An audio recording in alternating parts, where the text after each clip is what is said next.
So I'd like to call the meeting to order and ask Peter to do the roll call. Sure. Rickard? Here. Smith? Here. Epstein? Here. Dornberg here, and O'Grady. Here. Okay, all present. Thank you. And any announcements? Just the usual announcement. Welcome everybody to the board meeting. You can view the meeting online at www.kmpud.com. If you have any questions for those online, you can submit them via email to echristensen@kmpud.com. Okay, good. Item 4, comments from the audience. For anyone who wants to bring something that's not on the agenda. I see everyone's avoiding my eyes, so I'm going to assume there's none. Okay. Are there any corrections or changes to the agenda or consent calendar? Okay, not seeing any. We'll move on to item 6, adoption of the consent calendar, the minutes, consent for claims, and receivable shutoffs. So moved. Okay, is there a second? I second. Yeah, He's got it. Second. Okay. You got that? Okay. All right, all in favor? Aye. Aye. Okay, passes unanimously. So we're ready for item 8A, finances. Good afternoon. Hi, Kelly. So we'll start with the consolidated balance sheet on page 24. The only note I had on the balance sheet this month was the overage in operating funds. We moved $500,000 from that account to the cushion of credit in November, so you'll see that come more into line in November. But that was really the only note I had on the balance sheet this month. So when you net them, the 704 overage and the cushion of credit and of cash, really 364 over Right. in cash. That's good. In operating cash. And then that also brings us more into line with our budget and the cushion of credit. So, yeah. Moving on to the combined income statement on page 26. Operating revenues for October were up by $52,000, and year-to-date total revenues are up by $112,000. You'll notice the overage in operations and maintenance, and $30,100 of this was for the centrifuge repairs that happened at the wastewater treatment plant. So year-to-date total operating is up from plan by $166,000, and total net income is up from plan by $165,000. Moving on to G&A on page 27. Just a note regarding the contract services amount there that there's not a budget number for. That was just the final bill from Olga's visit to present the final audit. So that was the final billing from Moss Adams for the audit. Moving on to water on page 31. Operating revenues for water for November were right at budget, and for the year we are under plan by $9,500, mainly due to the issue with the base rates. So year-to-date total operating for water, even with the issue with the base rates, we're still better than planned by $3,700, and I haven't heard of any big projects coming down the line for water, so hopefully we can keep that going in the right direction. Moving on to wastewater, operating revenues were up by $4,200 for the month of October, and year-to-date they're up $4,100. We did have that overage due to the centrifuge repair, which brings their total year-to-date total operating under plan by $4,100. But even with a $30,000 repair, being under plan by just $4,100 is still not so bad. So, moving on to electric on page 34. Operating revenues for October were up from plan by $31,000, bringing their year-to-date total revenues up by $70,000. Total operating for electric year-to-date is better than planned by $126,000. Kelly, why would base rates be below plan? That was part of the Oh, I thought it was just water. It's No, it's a different thing than water. It's when we recalculated our, we have to recalculate electric and propane base rates at the end of every year. Yeah. So there's always going to be a little bit of a difference based on customers' usage, because their base rates are based on their previous 3 years' usage. So it's going to be hard to get that exact every year with us recalculating those base rates. Okay. Moving on to snow removal. There was an overage in operations and maintenance. $6,600 of that was due to the snow stakes that we purchased and the parts and pieces that go along with that. But we did bill out that cost to everybody, to all the homeowners and HOAs, so you can see the overage in operating revenues.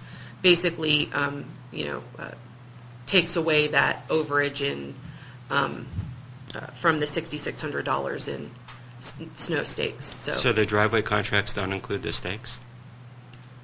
No. It's a separate item. It goes out in the same letter, Uh-huh. but it's a separate component. It's not part of the contract amount. It's paid for separately. And moving on to propane. Operating revenues for propane for the month of October were up by $8,400. Year-to-date, they're up by $6,700. And year-to-date total operating is slightly under plan by $3,800.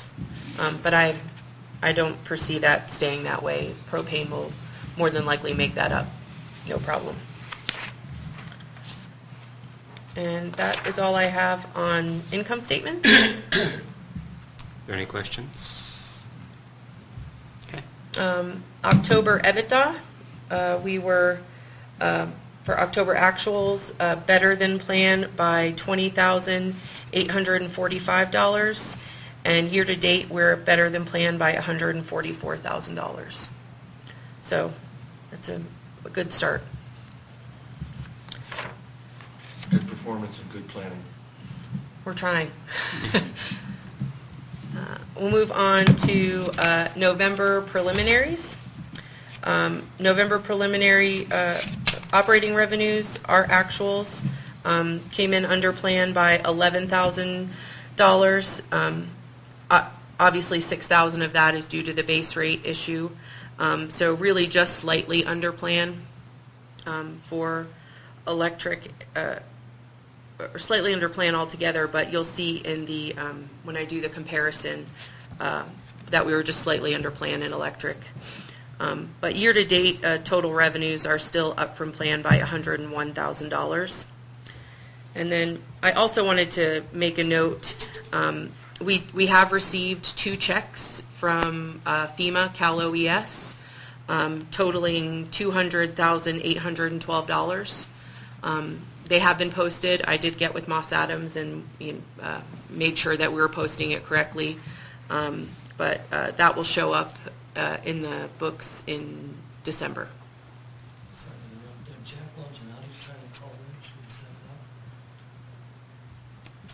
I don't think we normally have the conference call for the board meetings. They can watch it on the web though. What category is it going? I mean, it's obviously it's Sure. a balance sheet. I have it broken okay. out. I All right. figured that question was coming. $197,799 is going to electric. $2,008 As revenue or what? Yeah, as revenue, as non-operating revenue. It's not considered operating revenue, but it's considered non-operating revenue. Which I still don't Which understand. won't help us in terms of meeting their tier ratio. I have to look into that. I'm not 100% sure on how that affects our tier ratio, but I know that our property taxes are also posted to non-operating revenue. And So do those, that helps. 100%. So right, but, oh, that's right, it does. Yeah, right. So It's below O tier and above tier. Right. right. O tier is operating. As I Times the mentioned, I think interest that's finance finance ratio. committee, is what I just don't understand is all those expenses were operating expenses, Right, but the reimbursement is non-operating revenue. it's just which is- the rules that we have to follow per Russ and GASB. Well, we that didn't it earn the is- revenue by selling electricity. Right. No, but we did the expense. I mean, But this is considered grant revenue. It's not considered, it's not a, it's, that's why it's considered non-operating revenue. It's not, we're not getting it because of anything that we sold or anything to that effect. It's a reimbursement or a grant. it's a reimbursement. Right, but, Yeah, for something we did spend on operating expenses. But Right. that's okay. I mean, I'm not an accountant, but it makes no sense to me. I hear that a lot. Yeah. So of the $200,000, $197,000 is going to electric, $2,000 to wastewater, and $1,000 to G&A. Okay. And So I'm just curious, if we overpaid a vendor, say Summit or something, by $50,000, and that showed up as an expense, and then the next month they reimbursed us, that would be non-operating revenue too? But that's completely a That'd be a different negative scenario. expense. Oh, is it? Yeah, because Okay. if we overpaid somebody for something, if they overcharged us, Yeah. that is a direct credit to an actual expense. This is a grant that we're receiving from the government as disaster relief. It's not, we have to prove to them that we spent that money on the disaster, but it's not a reimbursement Okay, in the sense that you're thinking. I know what you'd like, but I'm with her. yeah, so I know it's not the I should be in charge. So, Kelly, so if it does count toward the tier ratio, then I'm fine the way it's saying. Otherwise, I had asked Olga whether we can take that as a reserve against future costs and build up a reserve against, repairs that are needed due to winter storms, et cetera. And that would at least put us in a better position in the future for meeting the ratio. Well, we can move that money into whatever reserve account we want. Right now it's just in the regular revenue account, but that's, we can. Right. Would that mean it wouldn't be as revenue? It would be a reserve against future expenses? Well, it would still show as revenue. We would just hold the cash in an account that we could use. Yeah, I towards- wasn't talking. I was talking about a P&L, not a cash advantage. I'm used to scenarios where you build up some amount of expense. You take some amount of expense, put it in a reserve account. It's an expense at that time against the future unknowns, instead of having the expense at the You're time saying it poker happens. reserve is an expense offsetting the non-operating revenue. Right. I can ask. I just Oh, I had asked her about that. okay. Yeah. But at the time, it didn't occur to me that it would be count as revenue, in the tier ratio. Oh, I see what you're saying. You would rather it go against the tier ratio. Yeah, given Yeah. the choice, yeah, that's Okay. fine. It's just having it appear as a bonus check, if you will, Mhm. that doesn't help us in our mortgage is kind of, to me, the worst case scenario. I mean, cash is always nice, but it doesn't help us on the P&L. Being that it gets posted to the same account as our property tax revenue, Uh-huh. I'm pretty sure it's going to help our tier ratio. Okay, but you can check with Yep. Benson or somebody and Mhm. let us know. Okay, thanks. Moving on to I'm November. sorry, is there a question? Yeah. Okay. All right. Moving on to November metered versus budget. You can see kilowatt hours, we metered 685,500. Our budget was for 689,400. So we have a variance of about 3,900 kilowatt hours. And last year, I'm sorry, that should say last year, November, not October. we metered 680,717 kilowatt hours, so better than last year by about 4,700 kilowatt hours. And propane, we metered 2.1 million cubic feet. We budgeted for 1.9 million cubic feet, so a variance of 191,000 cubic feet. Last year, we metered 2.1 million cubic feet, so just better by 900 cubic feet.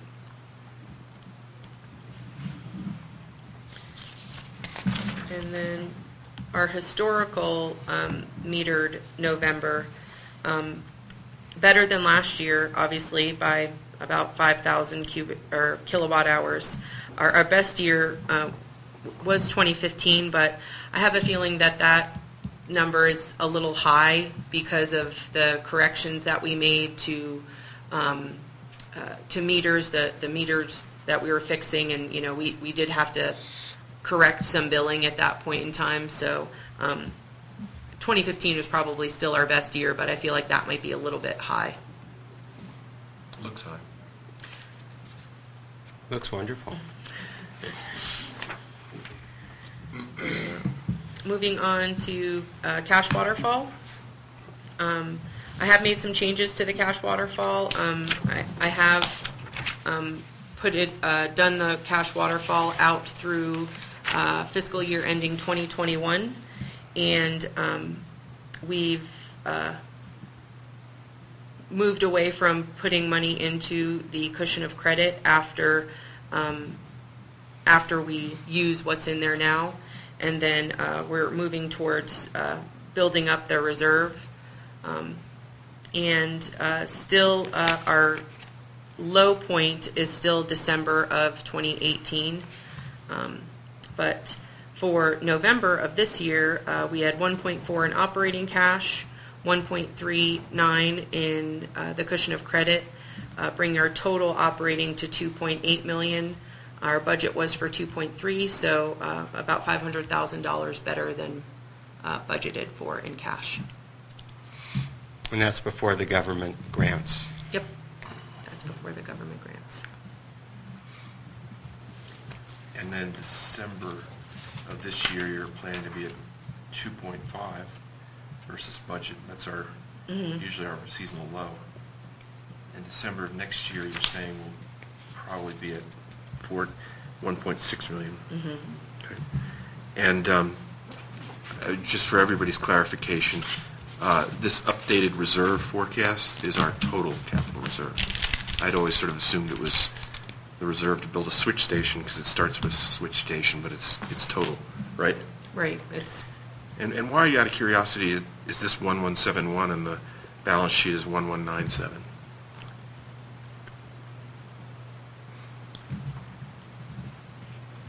The 1159 is the correct number.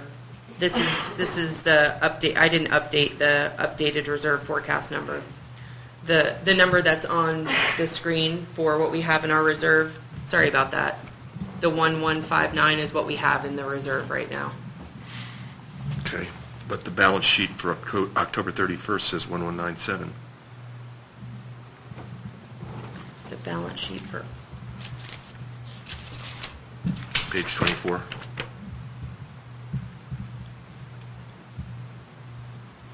That also has the LAIF account in it. So 1159 is the real number. Right.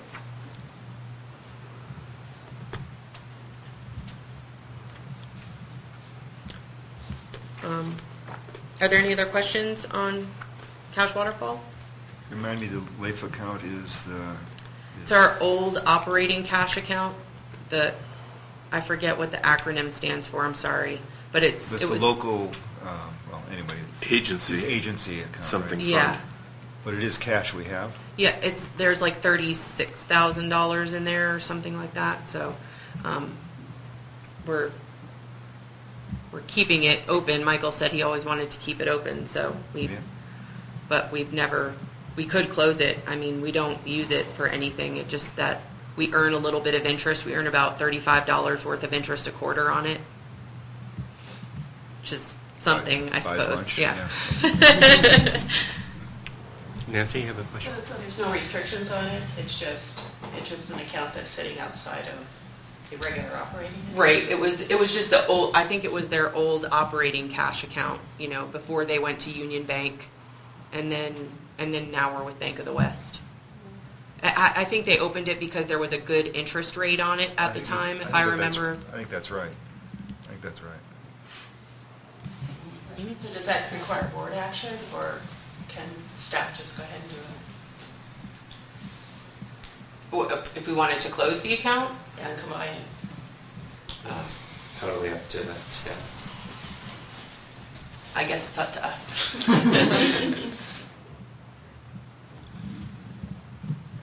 Any other questions? Cash? Okay. Finally, known budget variances. There was just the one to add this month for the centrifuge repair. And that was all I have. Okay, move on to the B8 loan. Did you? Yeah, just to apprise the board of the status on that, it is staff's intent to roll over the B8 loan, which was how it was budgeted from the beginning, but just wanted to bring it to the board's attention in case there was any further discussion that wanted to occur on it. Can you give us the amounts and the timing? $745,000 is what is remaining to be, to be rolled over. Well, that would be due in January 2nd. January 2nd, Mm-hmm. okay. Correct. And But it's we have to get 700 how much? 745,000. Okay, and that's sort of the scheduled balloon maturity Yep. from when we took. That's the remaining principal. Yeah, 785, you said? 45. 45. And that's in your cash waterfall to not pay that, is that correct? Correct. And you need to process that paper by, The 19th. right. As soon as possible. Yeah. And last question on that is, so I think I heard you say your current intention or recommendation is to not add any more to the cushioning credit because we might need that money? Mhm. I support all of what I just fished out of you. Is it 745, what would the new term of the loan be? Yeah. You have to select a new maturity, I think. Right. I think the intention was to always do 35 years. Yeah, I think it's just a 35. Just convert it to a 35-year. Or, yeah, keep it. It was originally was a 35 and then just roll it over into a new 35. Well, this one was a Well, short no, the term. originally This is was the short term. this was You're a right, this is the short short term. term. But the intent was to roll it over into a new 35-year loan. I would ask you to look at that. Yeah. Because when we did all that stuff, we intentionally layered in some short-term maturities because the idea is we get the debt paid off, we stop paying interest on it, and our costs go down, maybe hopefully our rates go down. So I don't know. It's also going to be a lower interest rate.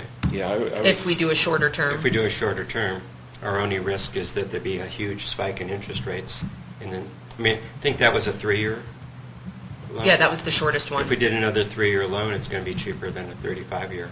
And our only risk is, a steep change in interest rates. And it seems that it's pretty easy to roll them over if in 3 years we don't want to do that. Right. So. So I think we should maintain some short term on the latter.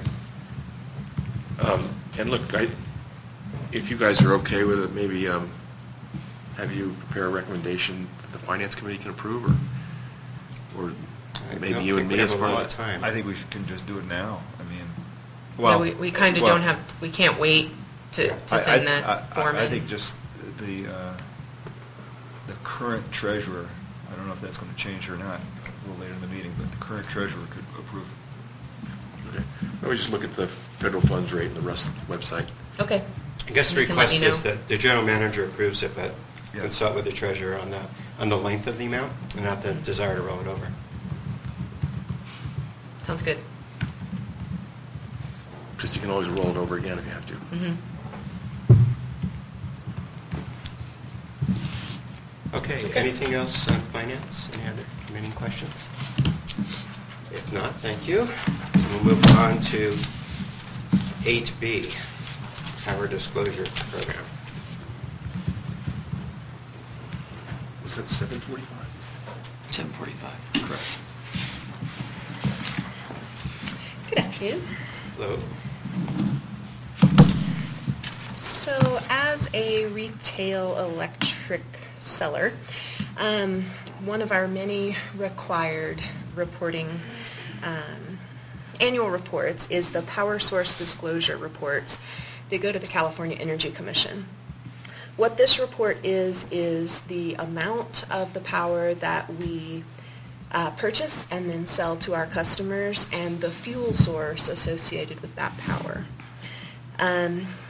We are required to do an annual report on these to the CEC and then an annual disclosure to our customers. It looks like this on the board here that we publish in our newsletter and put on the website. Starting this year, the CEC is enforcing an audit requirement of the Power Source Disclosure Program. And most utilities have to hire an independent outside auditor to come in and take a look at this. As a public utility, we have the option of having our board verify the accuracy of our submissions and then submitting a resolution to the CEC as confirmation of the accuracy of our report. So this is what is before you today. In your packet, I have included a copy of our annual report, our power content label that's shown here, and I did an annual grouping of the performance report associated with the 2016 purchases and sales. Our disclosure program is pretty limited. We only have 2 categories. We have other, which is what we produce at the powerhouse off of diesel, and we have unspecified, which is just general power purchase from the grid, either through Shell as a hedge or on the day-ahead market. That's all lumped in there together. This is simply for the board's review. If it meets your standard of accuracy, the resolution can be submitted to the CEC to fulfill our audit requirements. The only question I have is, I know that we don't know the exact source of anything, and I don't know that I'm still not sure how we are assured that we're getting the minimum, at least the minimum required renewables, or if we just do the credit. We buy RECs. We do. We buy RECs. Right. Our power itself, we don't know the mix, and we don't know what the renewable versus non-renewable is. I'm not asking these questions to affect this label because we can't. We can't. But it's more informing our customers. And what I remember is looking at the Shell proposal. They had they talked about their mix in terms of how much of it was from renewable sources and so on. And I'm just as information to our customers, so it doesn't look like we're ignoring the whole renewables issue. And I have spoken to Shell on that topic. We certainly can give to our customers the Shell mix, but our mix that we're purchasing from Shell really is through this unspecified Right, no, bucket, I understand. so It's just that I think that I'm hoping that we're trying to do a good job with the renewables. Well, we're following the law. Well, we're following the law. So we're buying RECs equal to the required minimum, but no more. at correct? this point, yes. And then whatever the mix is in there, we can't take any credit for. No, I don't want. Yeah. I don't need to take credit for it. I'm just saying that, you know, This is our understanding is that the Shell mix is comprised of these things. That's all. It's more of a marketing thing, more of a communication thing, not a official. I think in the past we've published this, and then in the newsletter we explained how we meet the renewables. We have. Mm-hmm. So I assume we would do that again. To say we've guaranteed the minimum by buying RECs, and then other people end up with unspecified power. Yeah. Right. Right. Okay. We can certainly do that in a newsletter article and just Yeah. make it a little more Yeah, clear. sort of an error. Nice Okay. to know Mhm. from a transparency thing, not from a meeting any. Yeah.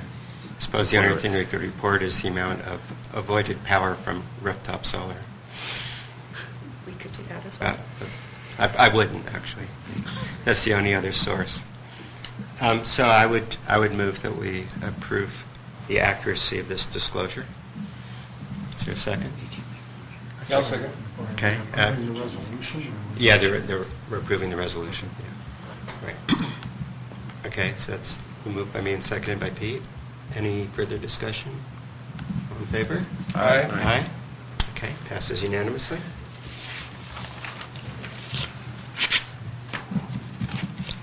So we'll move on to 8C, Fire Services Master Plan. As we talked about last meeting and at the prior planning committee meeting, we posted up the latest draft, and it's been updated every time I'm receiving comments. It's been continuously updated through this week. I ceased updating. I had no more comments or questions at that time. This document is addressed. Either the questions are already addressed within the document, or comments that were made that have been addressed in the document. And this is the latest version that staff feels adequately reflects all comments received. Yeah, I found an error on page 66. Why'd you tell me now? Well, I just found it yesterday. But that opening paragraph on page 66 doesn't read too smoothly. Let's see, I'm almost there. I'll read it to you. It says the below table shows, you know what I'm saying? I think that needs to be... There's two verbs, yeah. Yeah, it needs to be reworded. Just a minor, picky little... One verb per sentence, is that your rule? Just take out the is. Yeah. Good catch. Outside of that, I don't have any problems with it. No, Okay, and the planning has reviewed it. the planning committee did not look at it again. The last time we looked at it was prior to last month. But I sent in comments. I know they've all been addressed, and I think it looks good. The one thing that's missing, but I don't think it necessarily has to be in the plan, and maybe it will be in the whatever documents we produce in anticipation of raising revenues from some source, and that is a summary of what will be needed over the next several years, money-wise, versus what we have today, versus what we get today. So, my little quick summary, and I don't know if this is completely accurate or not, but it was that, first of all, we're saying we're going to raise the revenues by $67,000. That's in our budget. That's just to meet current shortfall. And then in addition to that, it seems to me that there were some new things that are anticipated at least through the next 5 years or so, around recruiting costs, around training costs, and then additional volunteers between now and future years at some increasing amount of money each year if we can get those volunteers on board. So I don't know what that. I just guesstimated that it was between $80,000 and $90,000 total, not the $67,000, but the $80,000 to $90,000 that somehow we're going to have to raise annually by, say, 2025 or something like that. Almost like a cash waterfall, just for KVFD, essentially, is what we're... It's just to say this is really what we need, and I didn't see. I look at this, and I know all the information's there, but I don't see a quick summary of that. And then there's the rescue vehicle that is slated for 2022 or something like that. 23. 23. I don't remember off the top of my head, but I do remember adding. And that's a $125,000 item. So, we have to 22. probably start thinking now about how that's going to be funded, as opposed to in 2022.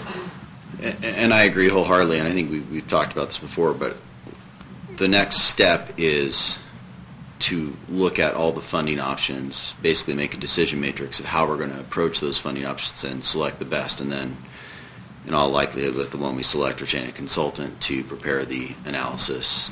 And one of that's those where things this- will be, they're going to need to know how much cash we need to set Yeah. whether it's an assessment or a Melrose or a fee or a tax, they're going to need to know that the cash is, But somehow, somewhere along the process, that this summary will be Yes. created, or it'll become clear what it is that whether it's the Melrose, whatever it is going to have to raise. yes, absolutely, yeah, we'll need to And then know there's that. the $125,000, which may be 5 years of great July 4th events.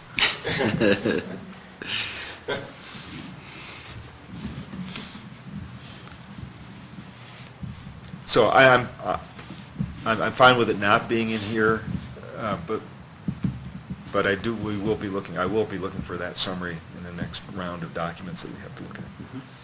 Absolutely. Other comments? I think it's an excellent document. I'm happily prepared to move on to the next phase. Do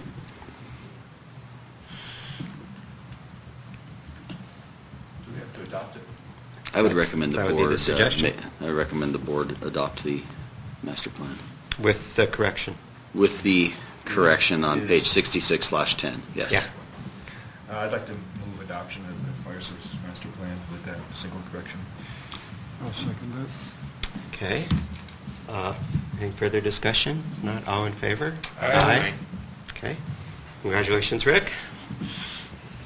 And I would like to thank everybody that helped work on this. It's been a long trek, and I know I came in at the tail end, but I appreciate everybody's help, the board, the committees, the public. It's been a huge help, so thank you, everybody.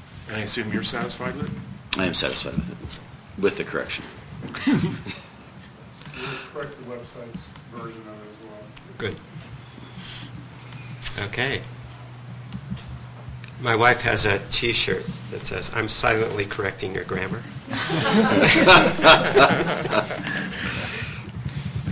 We'll get one for Pete.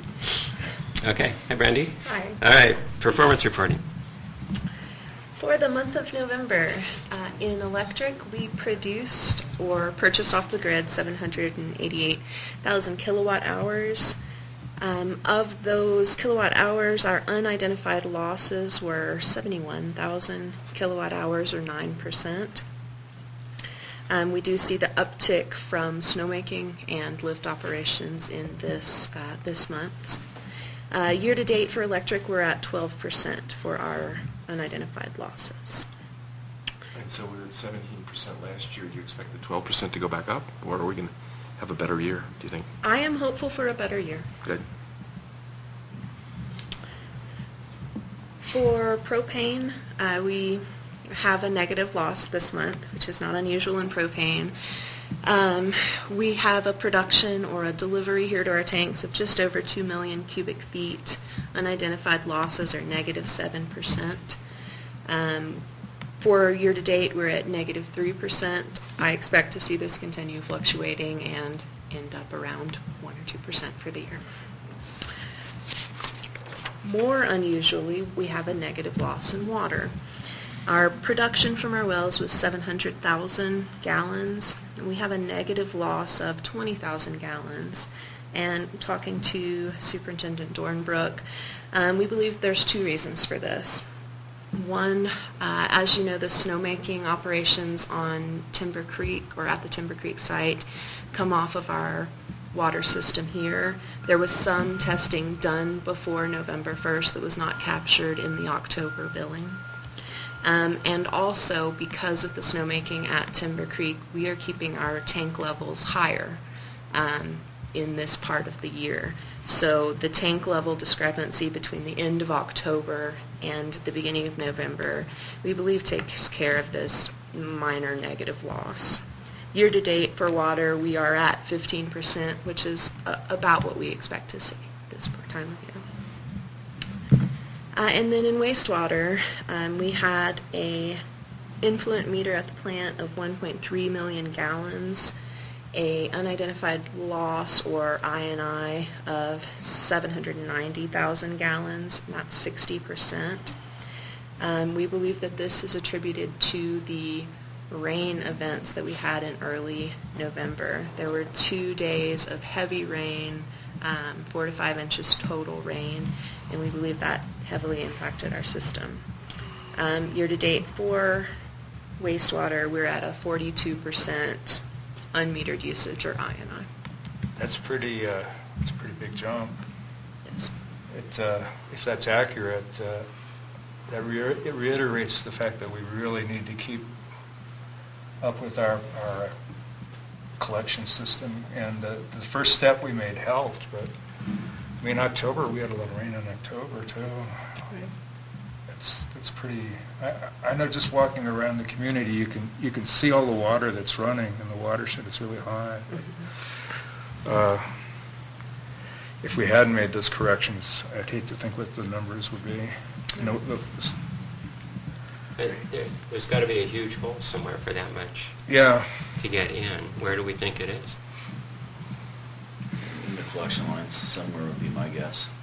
It's going to be probably arguably in the meadow somewhere. It's probably the lowest of the low. But this is why, this goes back to what we said the last few months, is that we need to, I know wastewater has no money, but we do need a budget to do smoke testing and actually do some serious remedial work to remove I&I. We knocked out one big one at Manhole 99, but I guarantee you there are more. It's not uncommon for wastewater systems of the age that this wastewater system averages out to see this. So, Have we ever had a fall rain event that was anything close to this? I would have to look back at last year. We did have some fall rain last year, but it was, I don't think it was quite as big. I can certainly check on that. Questions? I just was going to say, we do have in the capital plan $50,000 budgeted for this year to continue with the inspections and some repairs, I guess. I think it was repairs, and that was the bulk of that was Manhole 99, I thought, which is already expended. Well, we had, as I recall, we had a combination of 2 years' worth of money available or in the budget. It was $120,000 or something like that. I thought that's what we were drawing off of. That may be correct, but I do recall when I first came in that the camera inspection was well over their proposed cost. One of the first things I came across when I came in, so I have that recollection. But we'll check into it. But the bottom line is something's going to have to be done. If we still have budget this year, then we can look to proceed in the late spring. I agree with Peter. I mean, just keep after it. Yeah, the number's alarming if it's accurate. Well, and last year in September and October it was about 20%. If you had budget, would you do anything over the winter, or would you wait till the spring? I wouldn't do anything over the winter. The places I would probably need to get, I would do more damage to the surrounding area than the mitigation would help.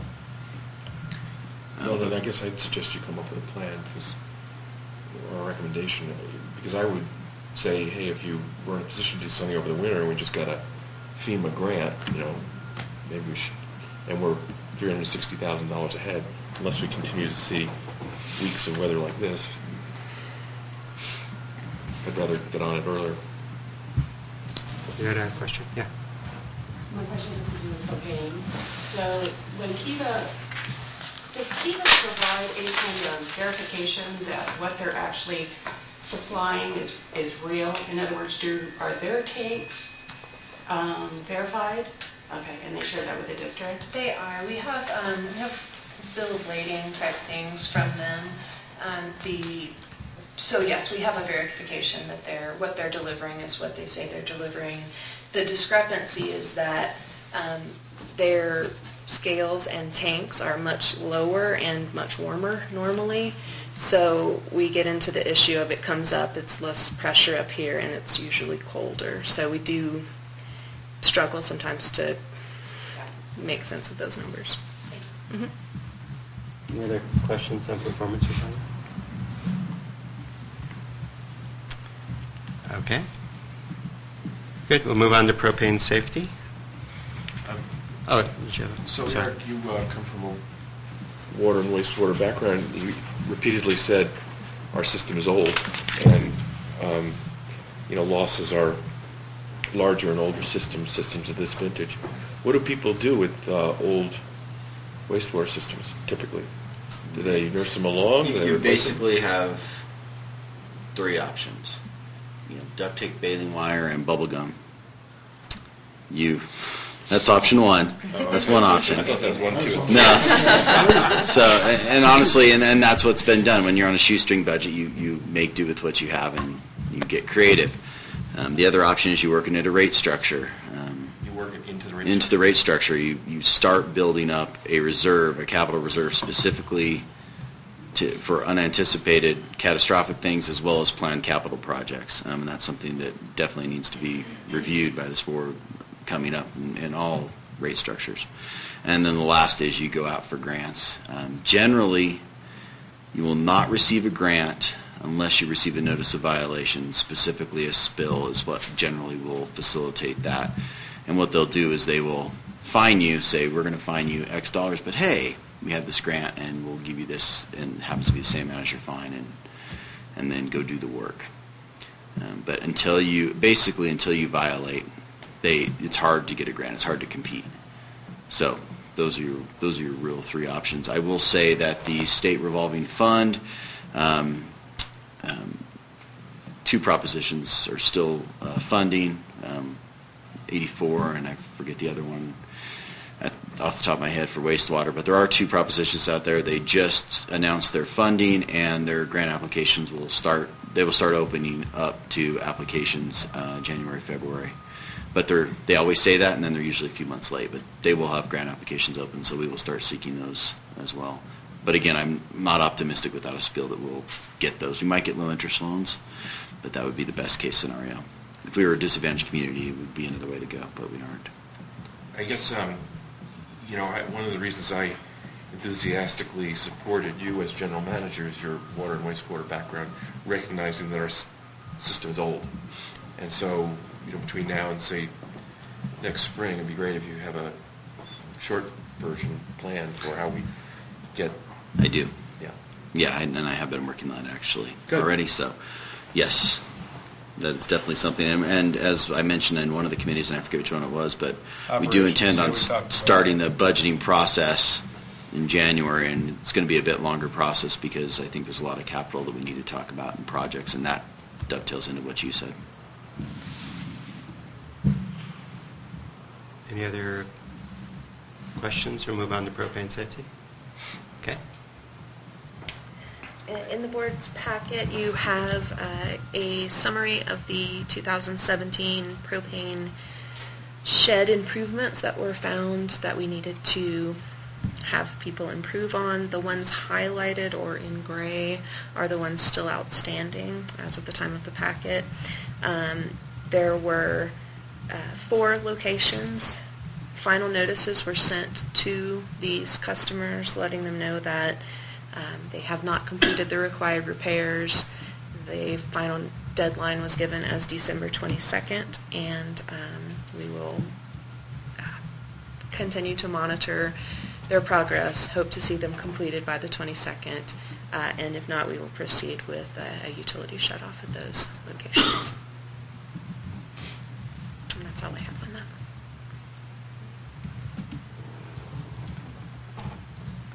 Eric, who's 178 East Mills Drive? You want to know? 170, 180, looks like it's duplex. Oh, I'll bet you if I know. Me too. Once perpetually behind. Any further questions on propane safety? Okay. Then we move on to item 8F, election of officers for the next period. Those are the choices. I think, Eric, you've worked up. Do you have the list of what we'd like to propose? I have a list, but it's proper protocol would be for nominations to come, but I think everybody's moving as was planned. Okay, so why don't you? I don't want to be presumptuous to lead the board in that, so it's a nomination process, but. Right. So Eric has talked to people, and we have a proposed slate of officers for the next year, and would you like to?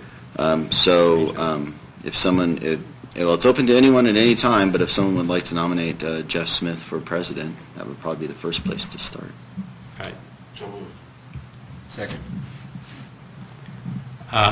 We'll elect them all as a slate. I was thinking. Yes, you should ask if there are any other nominations before we close the. Are there any other nominations? Okay, hearing none. Okay. Nomination for vice president. Oh, nomination for vice president. That was Eric, right? I think that was the. I said I'd be happy to continue this awesome responsibility to the vice president. I'll be happy to nominate Eric. Okay, I'll second that. Are there any other nominations for vice president? Okay, hearing none, we'll move on to secretary, for which I'd like to nominate our illustrious secretary,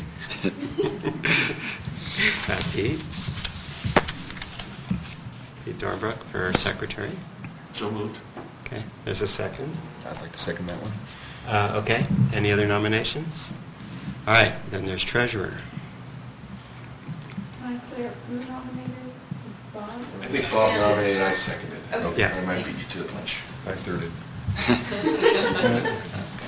Okay, treasurer. I'll move to nominate Standish, treasurer. Okay, and I'll second that. Any other nominations? Okay, hearing none. Then there's one position left, assistant secretary. I wonder who that is. I'll nominate Bob. Thanks. You go from the top of the heap to the... To that. Right.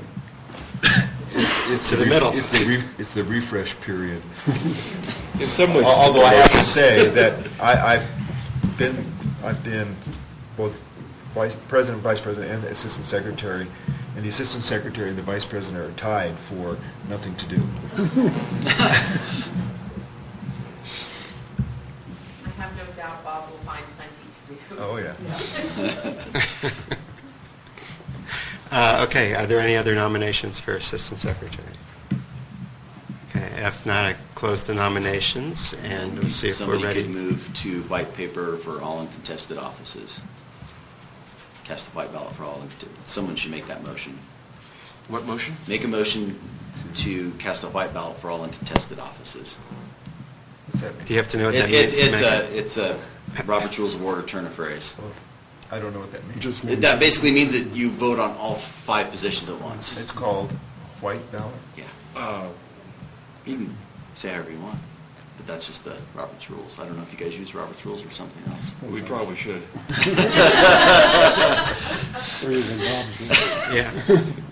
Well, I'd like to move White ballot. a white ballot For all for uncontested. all nominees for these positions.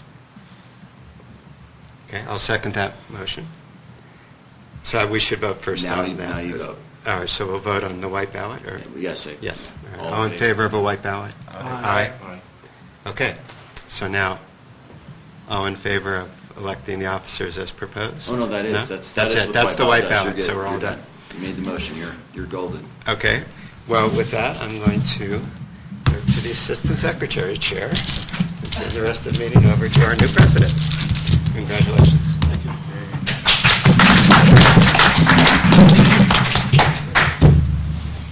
Thank you for your service, Bob. Yeah, good job. Really, I'd like to indeed thank Bob for his leadership over the past 2 years, which have been incredibly challenging years. And I hope we got that out of our system. So this year is a nice, simple year. We'll see. We'll see. Good luck with that. Yeah. Bob, could I borrow your agenda? Yes, you may. Since I can see it. Okay. Where are we here? So I guess we move on to 8G, the district committees. This is annual review and possible changes to the board and community member positions on the district's committees.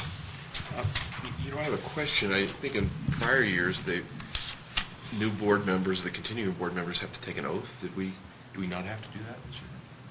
You take an oath when you get elected. Just Yeah, we just, administered yeah, that. we we did did that that last yesterday. meeting. Yeah, yeah, that And last you did meeting. it remotely with the video capture? No, it's with the notary captured it. And I've received both.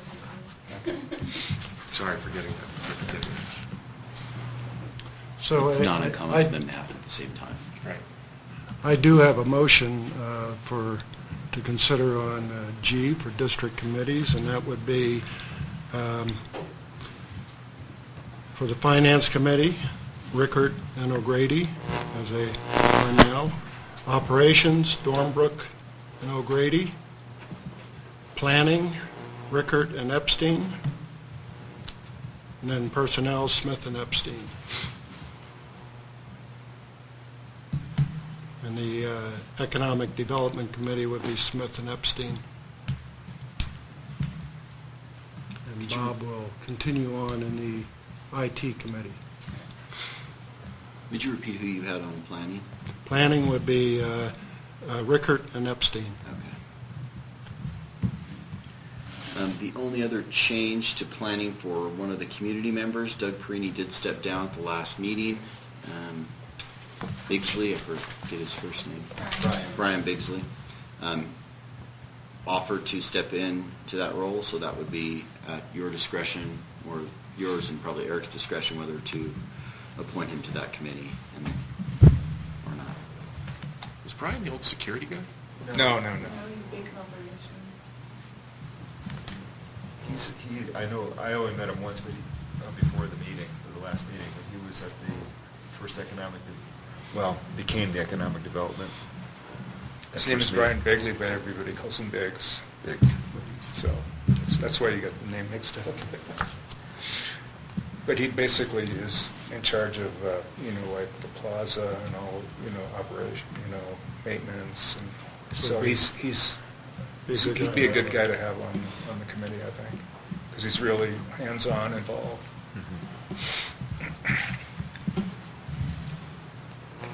So if that's all right with you, then- Sure. And Yes, Yes, no, I I think that'd be good. that would be fine. Good. Will I continue on the IT committee, or do you have somebody else? You can if you, it's up to Bob. Yeah. Very much. My only request, which I've discussed with Bob and Eric, is that the planning committee rethink its meeting schedule. It's been brought up to me by Eric, and I know, I won't speak for you, but I know you sort of said a number of in reviewing some of the past agendas, a lot of the agenda topics are stuff that management probably would do, number one. And number two... Was that planning or personnel? Personnel. Did I say planning? You said planning. I'm sorry, I meant personnel. I think that you should rethink the personnel committee's role and schedule of meetings. Number one, a lot of the stuff that's historically been, stuff that would generally go to management. Eric made that remark to me, and I'll let you comment at the end. And number two, I think a number of people have advised me, both when I was president and recently, that a lot of special districts don't have personnel committees. And number three, personnel committees may or may not, it may be best for personnel committees to be open to the public or not open to the public, just given the nature of what's discussed. So I'd ask you guys to look at that going forward. I might add to that historically, the Personnel Committee only met on an as-needed basis, and I think its main function is to provide an option for the personnel, for our staff, to make a request if they feel like they've been overlooked, if they have some kind of a complaint. I think you need that. It's a safety net for staff. But I don't think you need to have a personnel committee meeting every month. And you and I had some discussion about that, Eric. I'll let you speak for yourself as opposed to me having put words in your mouth. No, you summarized pretty accurately my experience on personnel committee. Generally, I've seen a personnel committee limited to more or less two things. One, negotiations, when that starts happening. That's one of the big things. Anything to do with fringe benefits, salaries, no matter what aspect of it, it all falls under the negotiation hat. The other aspect is what Peter alluded to, which is if there's an appeal process above and beyond the general manager, and that would be the Personnel Committee, and ultimately the board, but the personnel will be the first stop. There's not a lot on personnel that really, we had to go into closed session this last Personnel Committee meeting, and I imagine most of the topics we have from here on out will be of that nature. The only one that will not be will be revisions to the employee handbook, which I've been working on with Kimberly already. There'll be some revisions to that, and that would be something appropriate for the Personnel Committee to do.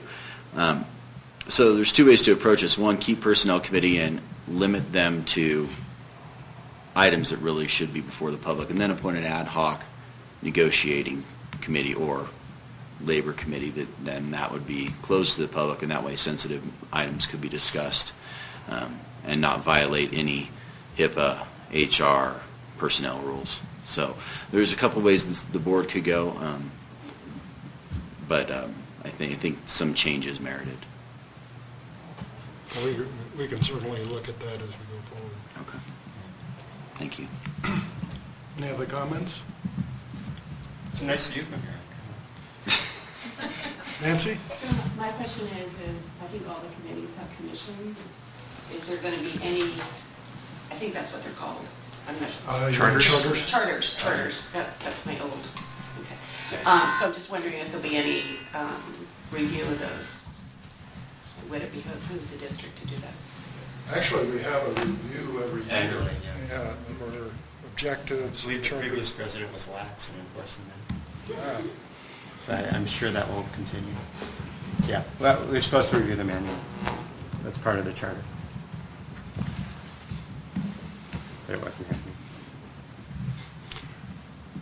Eric, did we pass that motion on the committee plan? There's no motion necessary. It's solely your discretion, Mr. President. Okay, so be it. You just wave your hand and say it's done. Oh, I thought you were going to look for consensus, in which case you have mine. Good.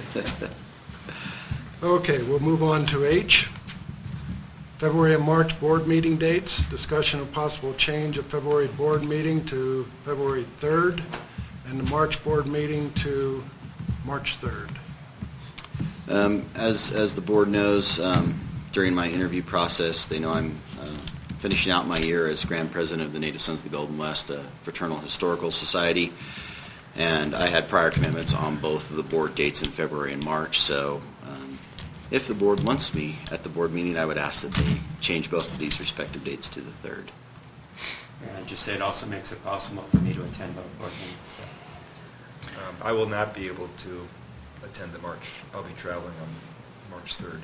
So and I'll be in a place where the internet connections and such are such that it's very difficult to join. And this is simply a request. It's the board's pleasure of what we do. So they're both Saturdays? Is that it? Both Yes. Saturdays. It's just I would miss both of them. Okay. So that it helps me, but Well, I didn't that's- realize it. Yeah. It's better for the board as a whole than. I can't attend the 3rd or even call in of February. But I'd rather have the general manager here than me. And I might be able to call in the 3rd of March, but I'm not sure. I won't be able to attend either day. And I know I could not attend on March 3rd. I would do my best to be here in person on February 3rd. So maybe March is... What about March 17th? That'd be the following week. I could definitely, St. Patrick's Day, of course.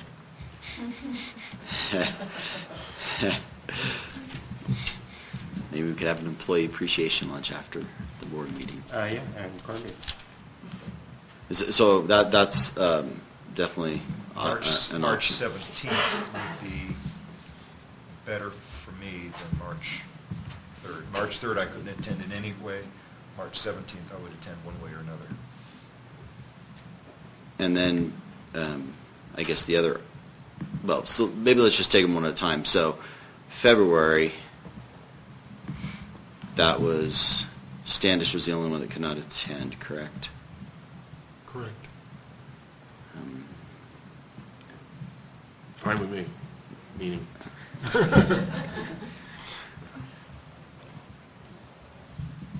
So is there a motion on February?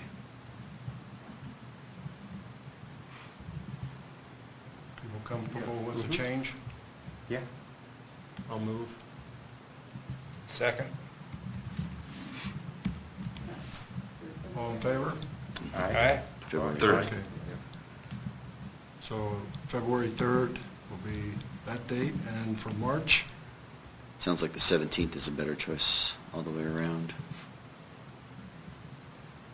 I think So we had- moved. I think we had two. Does that still work for you, Bob? I didn't- Yeah. moved by Peter, Second. second by Standish. All in favor? Aye. Aye. So it'll be the 17th. Yeah, I will probably need to call in on the 17th. I'll attend. As long as we have a quorum, doesn't matter.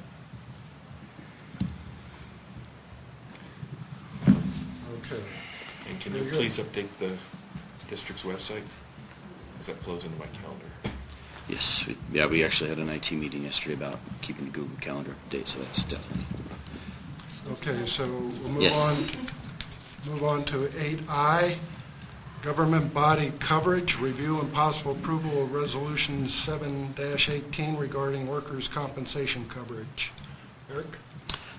So this is essentially a ministerial action. We currently do cover volunteers and board members under workers' compensation. This resolution is required in order to continue that coverage. In a nutshell, the board does have the option to not extend the coverage, and it would could save up to $3,900 if we remove that coverage. However, given the board and the volunteers' actions and activities throughout the community, especially I'm thinking of the Chili Cook-Off and the Summer Festival, I think this is money well spent. Staff recommends approval of the resolution, Full approval of it? or adoption of the resolution. And that would terminate the coverage? No, the resolution would Oh, continue. Okay. continue. Yeah, I agree. It's kind of confusing. Can I hear a motion? Move that we adopt workers' compensation resolution number 17-18. I'll second. Standish, second. All in favor? Aye. Aye. Unanimous.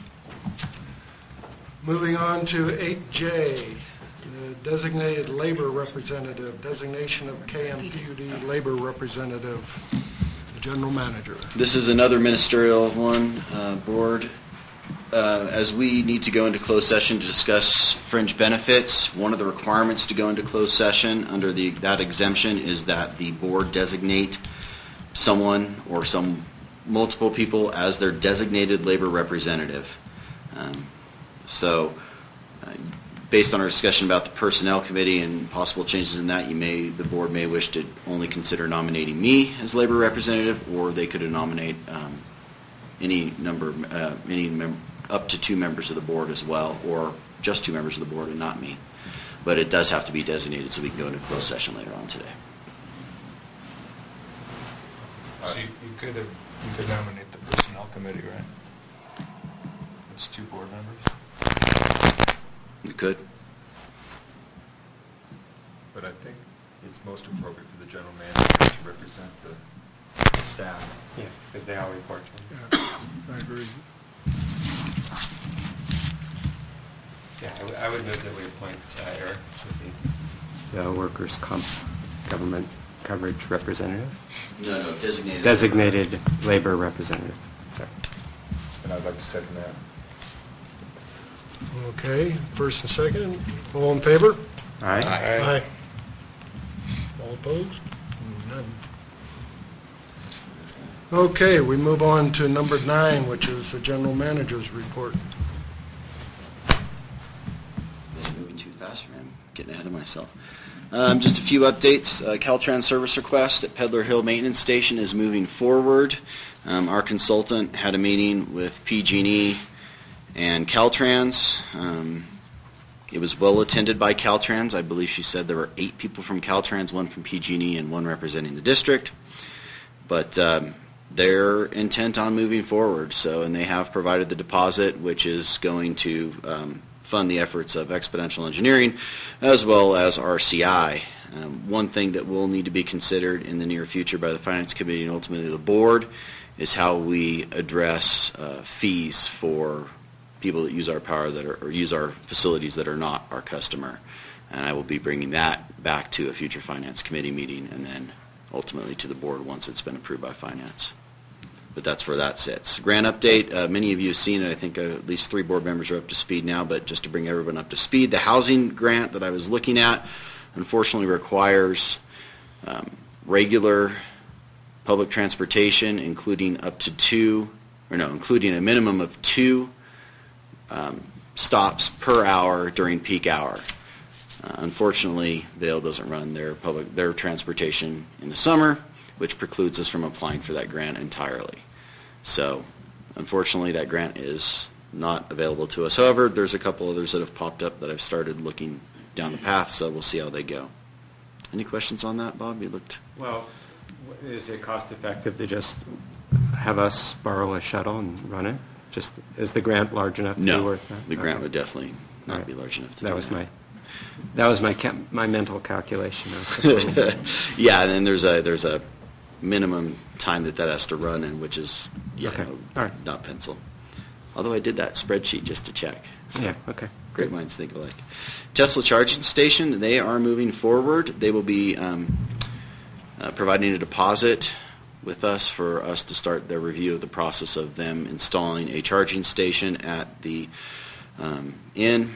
Near the existing gas pumps, actually if you're looking at the end to the left of the existing gas pumps. There's a retaining wall there that's going to fit right in that area is what they're proposing. So that's moving forward. Do we provide enough power to that area to be able to cover it? No. So it's going to require a mainline extension of the power grid, and that is essentially what the deposit is to cover our engineering costs to review their design, and as well as our inspection costs, et cetera, so the district will recoup all that. It's strictly a deposit for the engineering development side of things, staff time. It's not the service fees, the participation fees. It's none of that. So they're not putting the station as a for-profit business venture? I would say no. Okay. I would say no. If they were, how many would they be putting in? 1, 2? 2, I believe, is what they're talking about, but it's very preliminary at this point. Until we get the deposit from them, we're not going to push a bunch of staff time towards this, which they're ready to do. We just need to give them the paperwork. If they were to do it, if they were going to proceed, could we piggyback on that, at our cost, to put in a universal charging station? It's possible. We would know that probably they would enter in, we would the board would have 2 ways of approaching that. One, we could do a reimbursement agreement, basically requiring them to build more infrastructure than they need. And then as that develops, they get reimbursed over a period of 20 years, let's say. The other option is we could have them upbuild their facility and we would pay. Is their proposal just to do a fast charger? Yes. So that would work in any car that has fast charging. I thought Tesla was a unique... No, they have a proprietary dongle, I'm almost certain. Yeah, I'm pretty sure they do. Okay.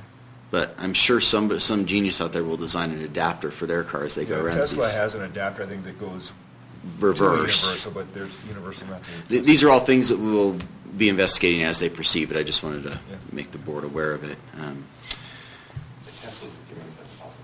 No, it's interesting. It's not Tesla. It's their sub-consultant. So They must have a grant to do that. yeah, it's the consultant under Tesla. Tesla's the ultimate parent organization of this. Vail's simply providing the property. The property was surveyed. If you guys saw any surveyors out here the last 2 weeks, that's what they were doing, is surveying around the inn. That's part of the work they've been doing. But do you know for a fact they're only doing the Tesla Yes. cable? Based on the pictures we've seen and the documents we've seen, which again are very preliminary, but at this point, yes, the answer is yes. But they didn't choose to do that here. This is for the supercharger station. That's what they're proposing. Oh, I see. Okay. All right, I got it. Wow.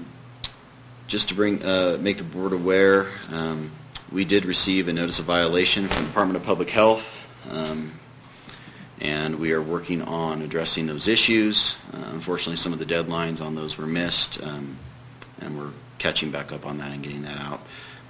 It's one of those things I walked into, kind of inherited. So staff's addressing that, but just so the board is What was aware. the notice? Violation was Notice of violation on basically our water system. It had multiple things that had to be addressed, including, there's multiple things. I mean, there's 45 things essentially, but updating the operations and maintenance manual, changing it so my name's on it, adding a screen to one of the flushing outlets, replacing an air release valve, et cetera, et cetera. We went through that at the time, didn't we, Rick? I mean, you reported Was this the that. coliform? We have a new inspector who reviewed everything that was okay last year and decided it wasn't okay this year, so we're having to go back and make adjustments as part of that punch list. And we will have expenditures. I mean, just to give the board an idea, well, the 2-inch air relief valve we're going to have to replace is going to be $500 to $1,000. Just something that was fine previously is no longer fine. But new regulator, this is not uncommon to see. They have to show their bosses they're diligent and they're looking through every minutia. Speaking of new regulators, Regional Water Quality Control Board has a new regulator who also issued us a notice of violation that we received yesterday. There was no violation or very little violations relative to actual physical infrastructure. It had to do with reporting in the first 2 quarters of this year and annual reporting from 16 as well as some quarterly reporting from 16. We're out of compliance with our waste discharge requirements. And so he cited us for that. I will say I've gone through this before as well, and having a stack of certified return receipts that I can email to them scanned saying, no, you signed for it on this date, really makes them pipe down a little bit. And it's not uncommon that they are wrong, flat out wrong. They have interns. Essentially, Regional Water Quality Control Board is notorious for this. They have interns that intake all the monthly, quarterly reports, and they sit in a room and all they do is do these reports, and the regulator never sees them. Well, the regulator goes to look for them, and an intern's misfiled them, or it's gotten lost. It's very common. It seems to be the bulk of what this violation is, but we're addressing it. We're setting up a detailed schedule of time frames, and we will meet all the requirements in the notice of violation. But we will be pushing back on some. For example, he said the first quarter report was not submitted, monitoring well report. We have proof that it was FedEx. Jess was able to find proof that it was FedEx. So goes to my experience. There may be things in there that we do need to address that haven't been. But again, this is basically 16 and first 2 quarters of this year is what we were cited for. No fines at this point, and I don't expect any for either of these, but again, the board should be aware of these issues fully.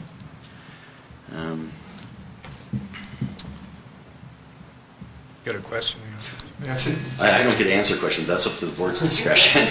So I realize it's the board's discretion to ask the general manager for this, but I think, historically what's happened over the very many years that the prior general manager was on board, that those type of notices of violations, you saw them in the board packet. I think it would be helpful to many to see those kinds of things published. I don't see the benefit. I disagree, but if that's the board's pleasure, we could do that. It goes back to staff handling staff's duties, and we'll be addressing these. Yeah, I mean, if there were a discussion, I would suggest be discussed with the operations committee. I mean, for me, an explanation is all that's necessary. I mean, for me, I don't know if others in the community don't attend the meeting but look at the packets and would like to know about these things. I guess that would be a reason why it would be in the packet. But for me, I mean, as a board member, this discussion is sufficient, I think. I would recommend that we try to resolve it first before publicizing it. And, I mean, if it were a water quality issue, this isn't it's no danger to the public. It's like a paper trail that has been, we just went through a major transition. I would not recommend doing that at this time. If it's a water quality issue, then there are requirements for us to notify, like we did on the coliform issue. That is correct. Notice of violation looks really threatening when you see it on the screen. And especially that's people the don't reaction. understand what a notice So of I don't violation really want is. to raise alarms if they're not a safety issue. think if they're a safety issue, I'd like to see them in the packet. Yeah, I Yeah. think that that's right. I mean, I guess it's the nature of it. If it's truly something that could affect the public, then I think we should publish Sure. it in the board packets and let everybody know. But I do appreciate you verbally letting us know that there are paperwork problems if there are.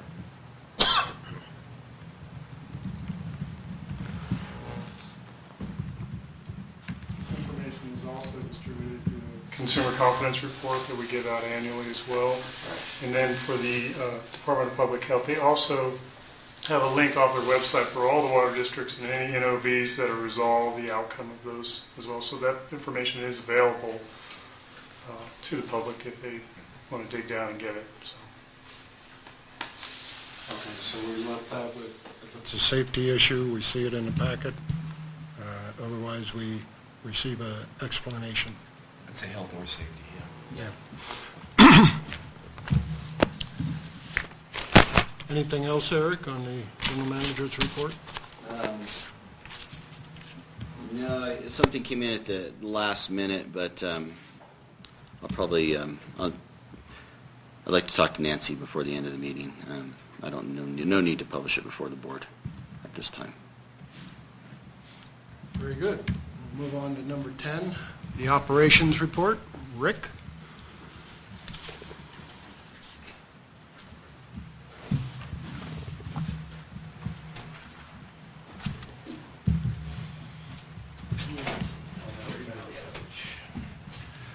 So as the board may be aware, I know the board's aware, on Monday this week at about 7:15 p.m., we lost power on our Out Valley 34.5 kV line. If you were up here, you would have known that it was pretty windy, and we had an idea that maybe there was possibly a tree across our power line or something going on weather-related. Thankfully, Brandy Benson and Greg Wallace, who was on call, were here and identified the outage. The generators, the backup generators, the Caterpillars at the wastewater or at the powerhouse, attempted to take the load after the outage. However, they were not able to take the load. On the second attempt, again, the generators didn't take the load. It took Brandy Benson actually closing and opening circuits to regain power to the valley. Also at that time, we checked the wastewater treatment plant. It did go to our John Deere's, our reserve power there. However, after about 2 hours worth of time, those generators actually overheated and dropped, and so we were able to restore the power at the wastewater treatment plant. So a couple issues right out of the gate. How long was the outage, the actual outage here without power? About half an hour. Okay. Yeah, long enough to make the switch over. The next day, staff went out and actually inspected the power line and also communicated with PG&E to find out if there were issues on the line. PG&E indicated that they had no issues on their line. I asked Brandy to take a look at the camera at KM Green to see if we had power. If we have the camera, we have power at KM Green, and we did. She also checked the fiber optic line, which indicated that the very top line on our Out Valley 34 line poles was still intact, and it was. PG&E indicated that they were going to actually fly 3 different areas. They had 2 other outages in Amador County as well as ours. And so the combination of our staff actually touring and inspecting the line as well as PG&E, it disclosed essentially there was no breaks, no problems, no trees across the line. And we're still unclear if it was just a branch that came down or if the line slapped together to cause the outage on the B phase. But the line remained intact. We tried to coordinate with turning the power back on through PG&E on that day. This is Tuesday, and they were still not able to give us clearance. They were still inspecting their lines. Plus, as Brandy mentioned during the incident, we historically have had issues of trying to turn the power back from the Valley power generators to the Out Valley line. In the past, it's worked, once out of 3 times where It actually transferred, you never noticed it, but 2 other times we lost power in the valley again. We had to manually turn the power back on. So knowing that, we didn't want to switch over until after the lift operations were complete and the mountain was swept. And so around 4 p.m. we made that changeover. Ideally, we'd make the change on a breaker at the powerhouse. There's a 52K breaker. I know the board's probably seen it, but if you pull out, you have access to KM Green to remotely close the breaker at KM Green, which charges the line up to the transformer to the powerhouse. Again, we've had this worked on by Dave Wrightley to do this remotely. It did not work. So we had to send staff down on Tuesday night around 5 o'clock to manually close that breaker, similar to what I did back in February when we had the outage.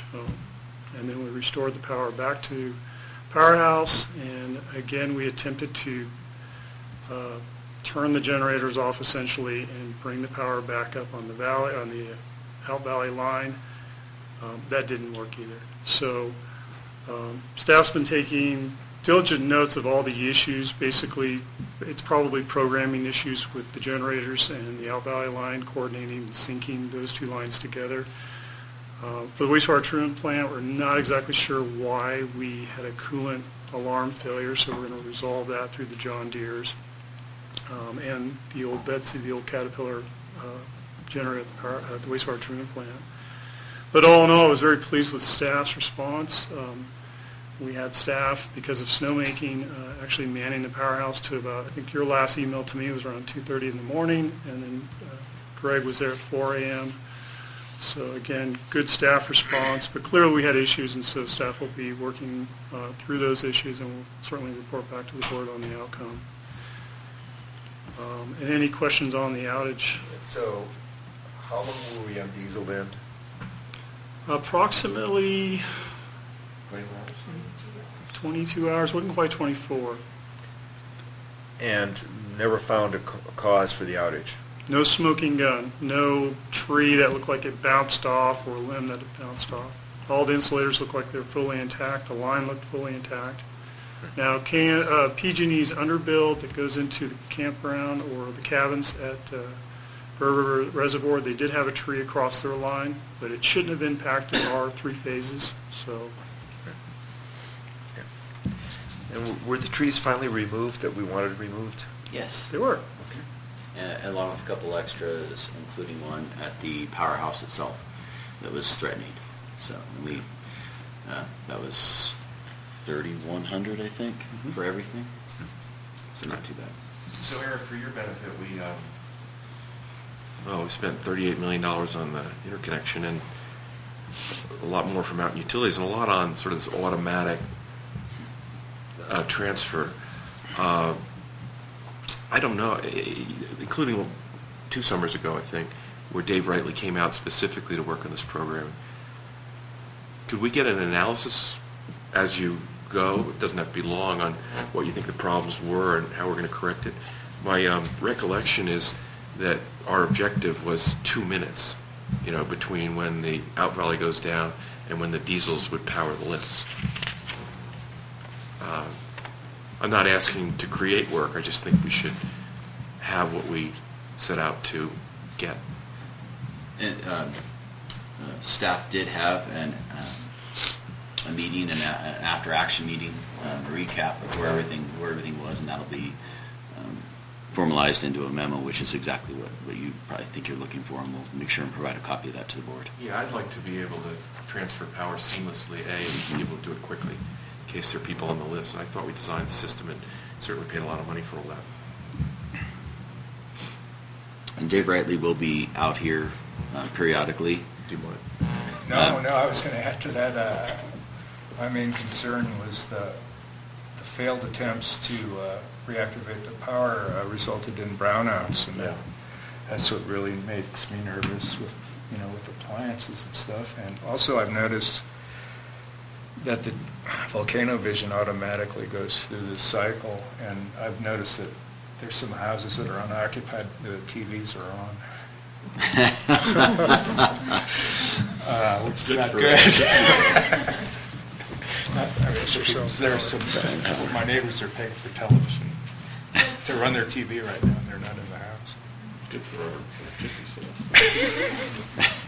Well, Dave Bradley will be out regularly as a result of the Caltrans project, so he will actually be out here anyway, working on that project. So our opportunity to dovetail him into that and reduce cost to our cost is very high. It definitely needs to be reviewed. Absolutely. For water and wastewater, I'm pleased to announce that North Frederick has received all the parts necessary to install the 15 horsepower effluent pump, including VFD. He's been on site for the last couple of weeks and has just a little bit more work to do to tie the system in. But when I visited with him earlier last week, he was at this critical point where this 800-pound pump assembly was teetering on. It was done very safely, but it was like one of those moments where I hope nothing goes wrong. But we'll hope to have that completed next week. Further, for solid waste, we're changing our ash bin procedure. As you know, in years past, we've had a small can next to the containers at the wastewater treatment plant, the solid waste area. Unfortunately, those cans blow over in the snow, the lids get caught in our snow removal equipment, and or they get abused and they overflow, and so it causes staff time to pick up and clean up the mess. Working with ACES, we changed the procedure on removing ashes. As you know, we've had issues in the past where ashes are in a truck with combustibles and we're dumping a garbage truck full of stuff into the parking lot to put the fire out and not burn down a fire truck or a garbage truck. So we're going to use the larger bins, and you'll see an ash sign on the largest bin on the corner next to our vaporizer. The hardship will be for, I guess, customers to try to get super large loads of ashes into the bin, but I think the practice and the elimination of the problem will definitely help, and so we'll give it a try. And then finally, we were in a mutual aid meeting with the regional fire chief or fire chiefs in the area, and out of the meeting there was discussion about radios and radio costs, and the undersheriff or the sheriff for Alpine County said, "Hey, I'm using this small, cheap Bofang radio that I got online from Amazon, and I actually prefer it over the traditional Motorola radio. They use a law enforcement version, which is about $2,500. Our version is about $450 for a Motorola CP250 or whatever this thing is. The other thing that these cheaper Bofang radios, which cost about $54.99 on Amazon, is that you can program in the paging system into it as well. So these cost about $350 for fire department pagers. So basically, with the $750 savings, I can have one piece of equipment that even includes a fancy flashlight, if this thing was on. Anyway, and I turned it off. But and some simple software from China that Brandy deciphered and went to a lot of YouTube ham radio videos to understand how to program. But bottom line is, we're going to try these for all staff, and so far they're working pretty well. And if things go well, I think we can save a lot of money buying a smaller, cheaper radio. It works. You have been programming folks for the community. His name is Bob Williams. He's Bob Epstein's duplex neighbor. Oh. I thought he was a Stanford man. I thought he was a Stanford man. He is, but we don't hold that against him. Okay. But I think He's been Rick and programming those for Brandy years. should be seriously congratulated by this board and by the public for the amount of money they saved for going down this route. It was just a brilliant find. They've tested out in the valley for weeks with good success. So they did a really heck of a good job for the district. So.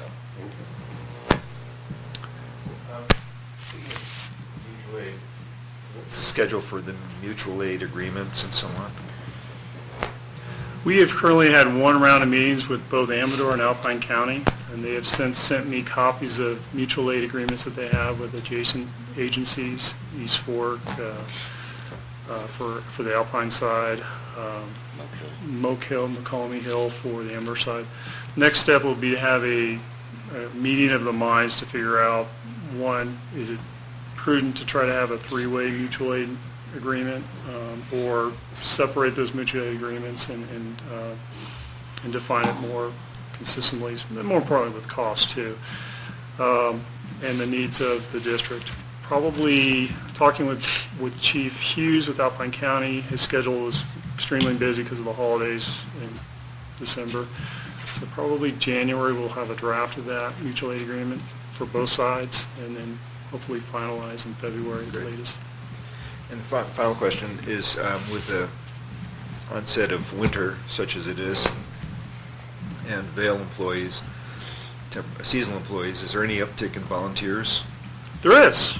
We've actually seen 3 new volunteers come through the door. One is a former Las Vegas Fire Department member who has some good experience in training, and there's another individual who is a returning employee who worked with CAL FIRE this summer. So yeah, we're starting to see an uptick in return folks. Are these 3 all Dell employees? They are. Good. So I just want to back up to water and wastewater for a second. I still find the 60% this month or last month shocking. So I looked at what it was a year ago, and it made me feel better, so I thought I would pass this on. Because if that happened in a month when the resort was open, there'd be about 1 million more gallons of production. And so the same effect, the 800,000 unknown source over an extra 1 million gallons would have made it a significantly smaller number. Mm-hmm. And then, so I think the percentage is shocking because of the small usage. And then secondly, I was looking up to see what the big draws were last year, and there were, so this was 790,000. And the big ones last year were 1.6 million, 2.2 million, 2.9 million. So I calmed down slightly. I was just going to say, we did budget it for collection system repairs. It was, 50,000 for this year, next year in operations, and then capital was another 50. I'm looking at Kelly. Is that about right? Yes. Yeah. So there is money to do more work. Anything else, Fred?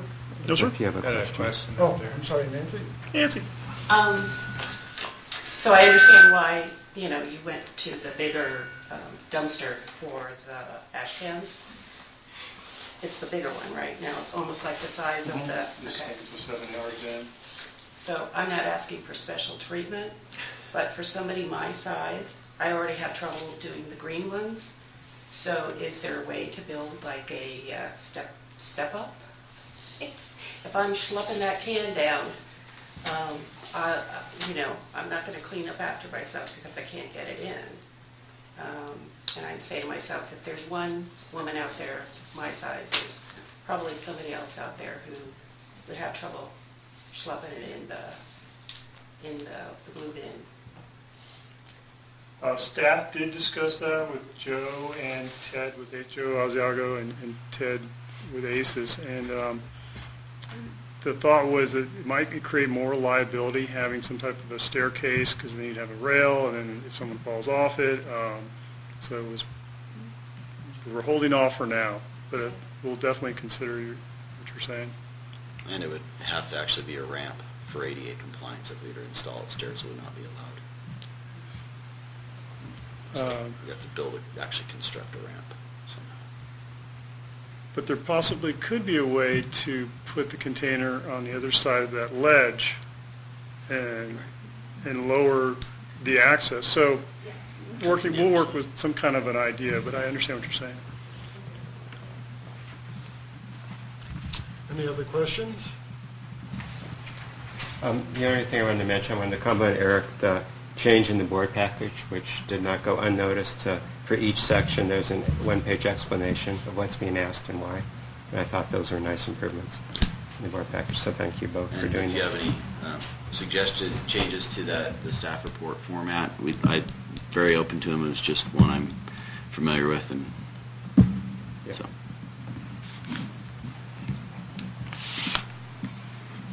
Okay, moving on. Standing committee reports. We'll start out with finance.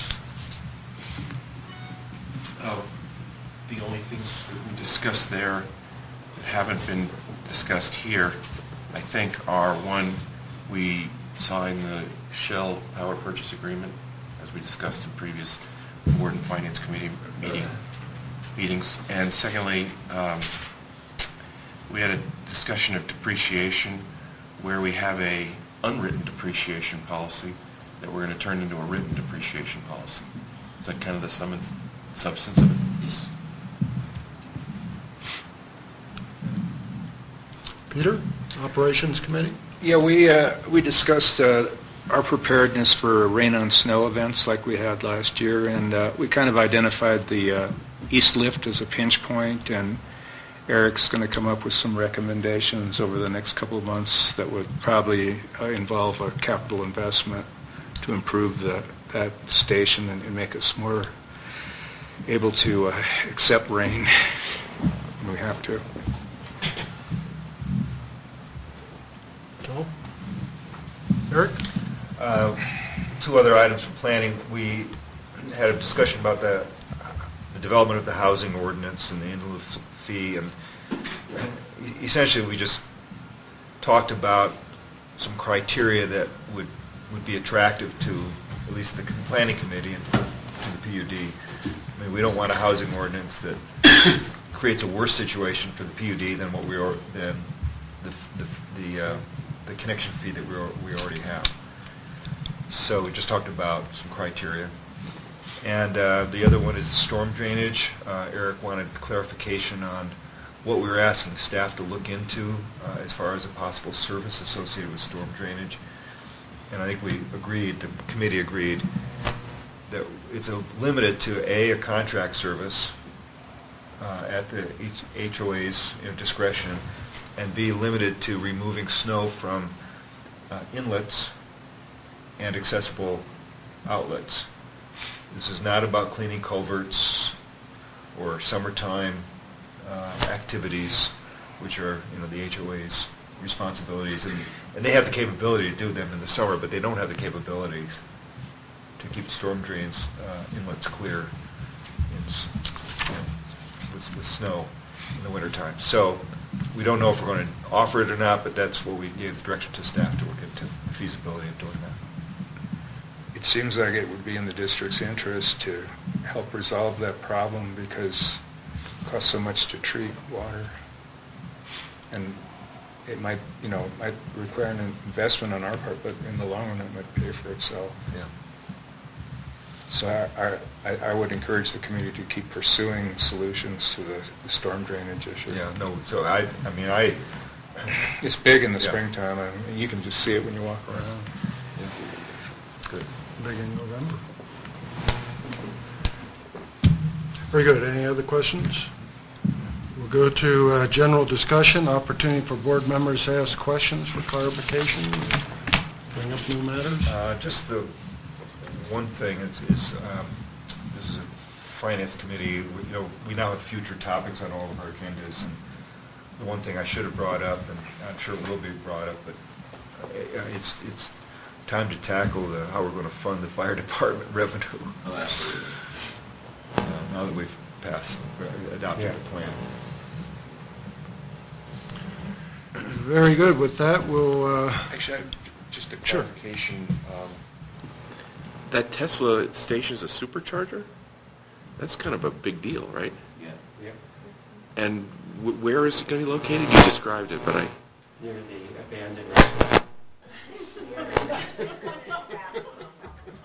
To the right of the gas Yeah, pump? if you're looking at the gas pump to the left, there's a retaining wall there. Yeah. The two-part is going to fit right over that retaining wall. We're going to the old no-tell motel. Is he in open? Right. You know where that is. Yeah. Oh, okay. Last time I was up there, close. Okay, Okay, with that, we will go into closed session, recess into closed session for some personnel matters and some litigation matters.